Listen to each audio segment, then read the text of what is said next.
mandatory requirement for the New Zealand nurses in order to practice in New Zealand in any setting. You cannot work without this certificate, this particular certificate. In this vlog, I will be discussing about how you can apply for the annual practice certificate.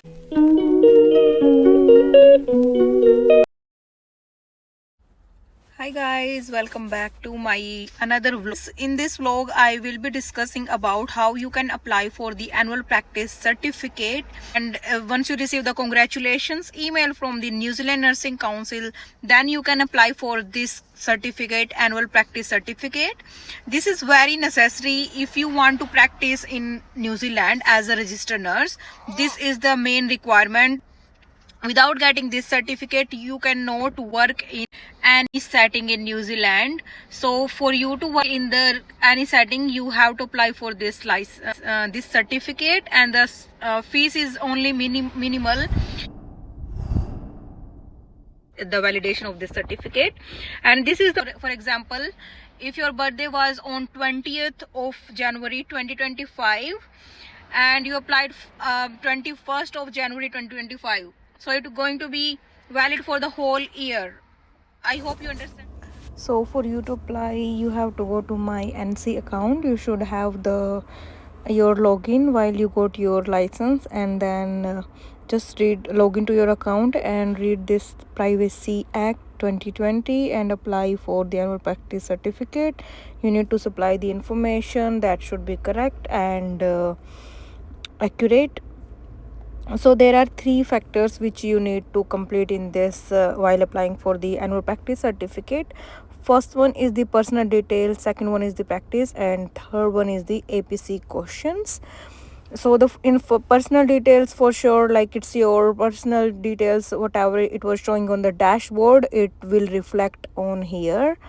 And just check through it. If you want to change anything, you have to go back to your first page and then change. Then you can come back here and then click OK, yes, and then it will be good to go.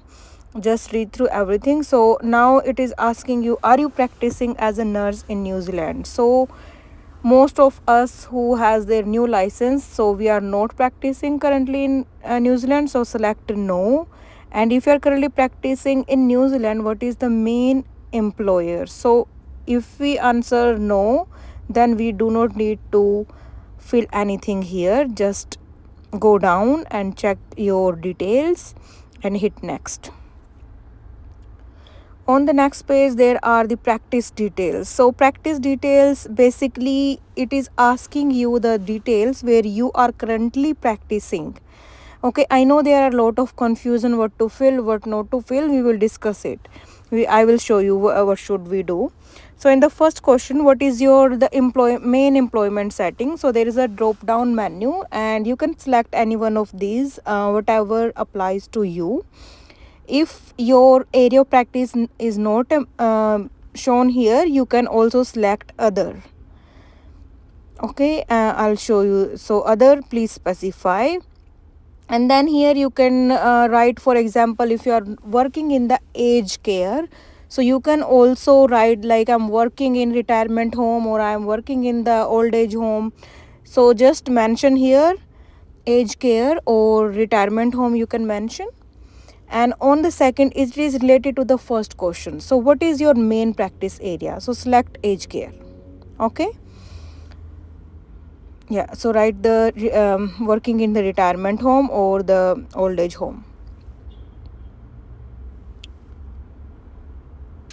Now comes the third question. How many hours do you work in a typical week in your main practice area? So whoever are working full time, they must be working 37.8 hours or like 40 hours. So just fill 40 hours or 37.8 hour in on a weekly basis. It's asking you. Yeah, so just write 37.8. So it is considered at full time. Next one is if you have more than one employment setting, what is your next main employment setting? So for example, if you are working part-time anywhere, you are doing 2 part-time jobs, So you can fill this another part-time job here, and on the third question you can write 20 hours per week. Here you can also write 20 hours per week, so it will be your full-time job. Then if you are only working one job, then you do not have to fill in anything in question 5th and question 6th. Now is the 7th question. If you are practicing fewer than 35 weeks per hours per week and not actively practicing as a nurse in New Zealand, what is main reason contributing to this factor? So now there again, the drop down menu, you have to select according to your situation. If you are only working one part-time job, what is the reason behind that? Why you are working part-time job, you have to mention there. If it doesn't apply to you, just leave it blank, no need to fill anything. Next one, it's asking you, please select the geographical location where you mainly practice.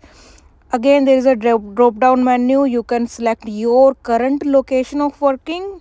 If nothing comes related to your current location of working, for example, I'm working in Canada right now, nothing came, so I just select others. So I think there is a other option as well. When I go, you can just select other. Okay,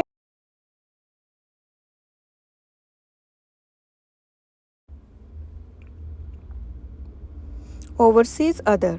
So how long have you been working as a nurse since you employed? So you have to select how many years. So next comes is the how long you have been working as a nurse since you gained your first qualification. In this scenario, you have to select from the drop down menu. This is a very straightforward question. You do not have to juggle your mind around. Just select whatever is applies to you at the current situation, and then you can have returned to work in the last year. So in this question, you have to select no. If you are continuously practicing as a nurse, you have to select no. If you are selecting you have returned to work last year, that means you were not working last year or you were not working. So you have to indicate what factors contributed to your decision to return to nursing. So if you are continuously practicing as a nurse, then select no and hit next. Now it comes the third section, APC question. These are just the declaration questions, very straightforward, but there is a lot of confusion in this first question. Have you practiced as a nurse in the last 5 years or had your request for an APC approved by nursing council? Select yes here, because while you are working, then only you were able to get your license, otherwise you wouldn't got your license. If you select no, I'll show you the scenario here on the screen. If you select no, then it will ask you to call on this number. And next question is declaration of competence. Have you completed 450 hours of nursing? Yes. Have you completed 60-hour professional development? Yes. In the past 3 years. Do you meet the council's competency or for your practice? Yes. Have you practiced overseas either in the last 5 years or since you were issued a practicing certificate? Yes, because we are continuously working. If you are not working, then select no here, and then it will give you more questions. Are you subject to investigation? No. Do you have a mental physical condition that means you are unable to perform functions required to the practice setting? No. So these were the straightforward questions. Click I verify. This is the true information, and you will be able to submit this form to the Nursing Council of New Zealand. And then once you submit this form, after that you have to pay the fee. It was for me around 87 New Zealand dollars. That what I have paid. I hope this information to you, and if so, do not forget to subscribe this channel and share it with others. Thank you.